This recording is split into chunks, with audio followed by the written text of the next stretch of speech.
Bwana, hiyo ni sauti na shangwe la kwake msanii Dula Makabila akifurahia vita inayoendelea kati ya Zaiylissa na Haji Manara. Unajua Dula Makabila ni ex wa Zaiylissa, wamekuwa kwenye mahusiano kwa muda mrefu, hatimaye Zaiylissa akamia kwa Haji Manara.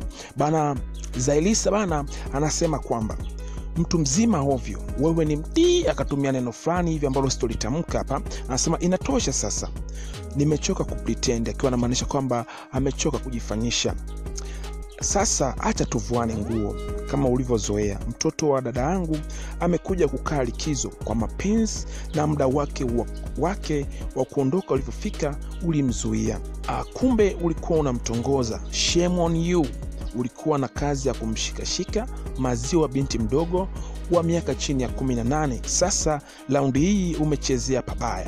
Umezoea kulala na mouse girl. Sasa kaona uamie kwa binti yangu. Na mtumia mtoto VF 50 vyako akiwa shule ili kumlagai. Kwa taarifa yako, tuna ushahidi wote, na driver wako pia anajua kila kitu, na tumeambiwa na hatutakalia kimya. Kila nikikuomba talaka yangu utaki kunipa. Jinamizi we, unagombana na mimi, unamwambia kijana wako alikodi, kisha unaongea vya uongo. Sasa anaendelea kusema, bwana, unanitishia kunipeleka kwa Mange ili unizalilishe. Sasa raundi hii sicheki na kima, kama ushazoea kuzalilishana nitakupa unachostahili. Huyo ni Zaiylissa. Baada ya Zaiylissa kutema nyongo zake, bwana Haji Manara ameibuka na yeye akasema ya kwake.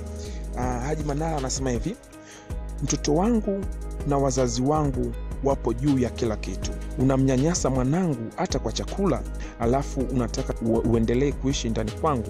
Mwanangu wa kumzaa unamnyima hadi chakula. Yote naweza kusamehe, ila kwa mwanangu na familia yangu big no. Kimaanisha kwamba hapana kabisa, siwezi kustahimili.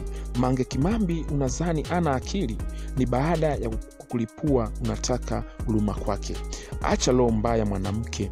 Huyo ni Haji Manara, na yeye amesema ya kwake. Bana, unajua kuna Zaiylissa, hatimaye kuna Lushaina ambaye ndio mwanamke aliachana naye, ndio akampata huyu Zaiylissa. Bana, Lushaina bana anasema tumefly sana. Yeye amesema tu hivyo, tumefly sana kwa hiki kinachoendelea, tumefly sana. Ina maana Lushaina alikuwa ana furaha kuona Haji Manara akiwa na Zaiylissa. Bana, hiyo ndio michongo ya leo kuhusiana na vita kali inayoendelea kati ya Zaiylissa na Haji Manara. Endelea share taarifa zetu na subscribe kwenye YouTube channel yetu Yeso TV TZ. Asante.